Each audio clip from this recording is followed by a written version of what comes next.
नमस्ते risers, welcome to my YouTube channel Jessica शिक्षिका।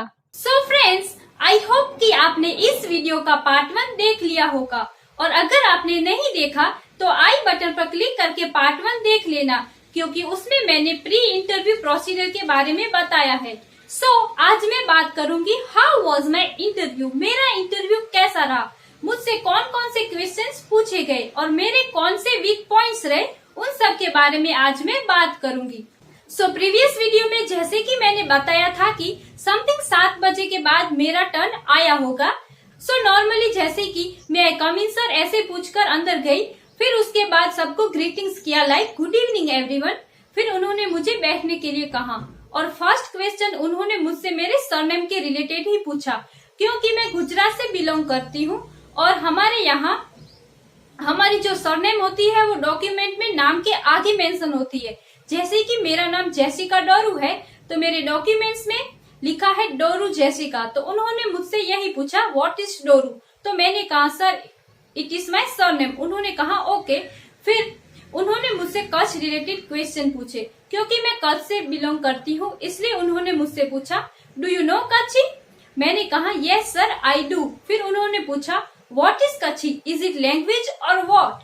मैंने कहा no sir it not language, it has not script. और उस वक्त मुझे डायलेक्ट वर्ड याद ही नहीं आया था। जैसे कि कच्छी लैंग्वेज नहीं है तो ऑब्वियसली वो एक डायलेक्ट है, तो उस वक्त मुझे डायलेक्ट वर्ड याद नहीं आया था। तो नॉर्मली मैंने यही कहा था कि no sir it's not language, it has not script. May be ये मेरा एक वीक पॉइंट हो सकता है। फिर उसके बाद उन्होंने मुझसे इंट्रोडक्शन देने के लिए बोला और जब मैं इंट्रोडक्शन दे रही थी तब ओनली एक ही सर आई कांटेक्ट बनाए देख रहे थे, बाकी के सर और मैम थी वो बायोडेटा में मैंने जो मेंशन किया था वो ही पढ़ रहे थे। फिर उन्होंने मुझसे एनईपी 2020 रिलेटेड क्वेश्चन पूछे कि एनईपी 2020 क्या है। तो मैंने हिस्टोरिकल बैकग्राउंड से आंसर देना स्टार्ट किया था, तो उन्होंने मुझे वही रोक दिया और बोले कि ओनली मेन पॉइंट बताइए। फिर उसके बाद एक सर ने मुझे मेमोराइजेशन एंड अंडरस्टैंडिंग के बीच में क्या डिफरेंस है उसके बारे में पूछा, जिसका मैंने आंसर दिया और मुझे लगता है कि इसके आंसर मैंने थोड़ी बहुत गलती कर दी थी, तो ये मेरा दूसरा वीक पॉइंट कह सकते हैं। फिर एक सर ने मुझसे पूछा कि आप क्या प्रिपेयर करके आई हैं, तब मैंने बताया कि sir I prepare 1 poem from each standard like standard 6 to 10 and I can recite them without text book. तो वो सरप्राइज हो गए और पूछने लगे कि क्या आप कहीं स्कूल में पढ़ाने जाती हैं। मैंने कहा नो सर। तो उन्होंने पूछा फिर आप कैसे टेक्स्ट बुक के बिना पोम रिसाइट कर सकती हैं। मैंने कहा सर मैंने इस इंटरव्यू के लिए प्रिपेयर किया है। फिर सर ने मुझे टेक्स्ट बुक दी और उसमें एक पैराग्राफ दिखाया और बोले कि इस पैराग्राफ को रीड करके दिखाइए। तो मैंने अच्छे से उस पैराग्राफ को रीड किया। फिर उसके बाद उन्होंने उसी पैराग्राफ से एक सेंटेंस मुझे दिया और वो बोले कि इस सेंटेंस को इनडायरेक्ट स्पीच में बोर्ड पर कन्वर्ट करके दिखाइए। तो वो मैंने अच्छे से किया था। फिर उसके बाद उन्होंने अपनी तरफ से एक सेंटेंस दिया था जिसको पैसिव वॉइस में कन्वर्ट करने के लिए बोले थे और वहां मैंने मिस्टेक कर दी थी और ये मेरा एक वीक पॉइंट कह सकते हैं। उसके बाद एक सर ने मुझे पोम रिसाइट करने के लिए बोला, तो मैंने रॉबर्ट फ्रॉस्ट की poem the fire and ice अच्छे से रिसाइट की थी।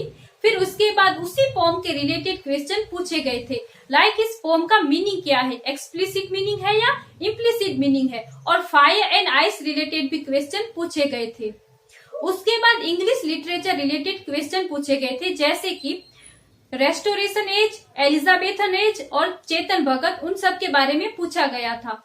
तो ऐसे इंग्लिश लिटरेचर रिलेटेड क्वेश्चन पूछने के बाद उन्होंने मेरा इंटरव्यू एंड किया और उन्होंने कहा कि आपका इंटरव्यू यहाँ एंड होता है और अगर आपको कुछ क्वेश्चन पूछने हो तो आप पूछ सकते हैं। मैंने कहा नो सर और मैं फिर वहां से थैंक यू बोलकर बाहर आ गई। फ्रेंड्स, मेरा इंटरव्यू ठीक ही रहा और मेरा सिलेक्शन होगा कि नहीं वो तो मैं अभी नहीं कह सकती। हुआ तो ठीक और अगर नहीं हुआ तो बेटर लक नेक्स्ट टाइम, फिर से कोशिश करूंगी और फिर से मेहनत करूंगी। और जाने से पहले मैं आपको एक बात सजेस्ट करना चाहूंगी कि आपने YouTube पर ऐसे बहुत सारे वीडियोस देख रखे होंगे जिसमें इंटरव्यू में फाइल कैसे अरेंज करके ले जानी है उसके बारे में बताते होंगे, लाइक फाइल को कैसे डेकोरेटिव वे में लेकर जाना है। तो आप ये गलती मत करना। मतलब कि मैं भी ऐसे ही एक YouTube वीडियो देखा था जिसमें फाइल को कैसे अरेंज करना है वो सिखाया था, तो मैं भी नॉर्मली वैसे ही अरेंज करके ले गई थी, बहुत मेहनत की थी। लेकिन जब मैं वहां गई थी तो उन्होंने मुझसे फाइल साइड में रखने के लिए ही बोल दिया था। उन्होंने मेरी फाइल चेक ही नहीं की थी, तो मेरी सारी मेहनत वेस्ट गई। तो आप इन सब चीजों में मत पड़ना और ओनली इंटरव्यू पर फोकस करना। सो फ्रेंड्स, आई होप कि मेरा इंटरव्यू एक्सपीरियंस का वीडियो आप सबके लिए यूजफुल रहेगा। और जल्द ही पीआरटी कैंडिडेट्स के इंटरव्यू भी आने वाले हैं, तो उन सबको all the very best. Thank you for watching my video and don't forget to subscribe my channel.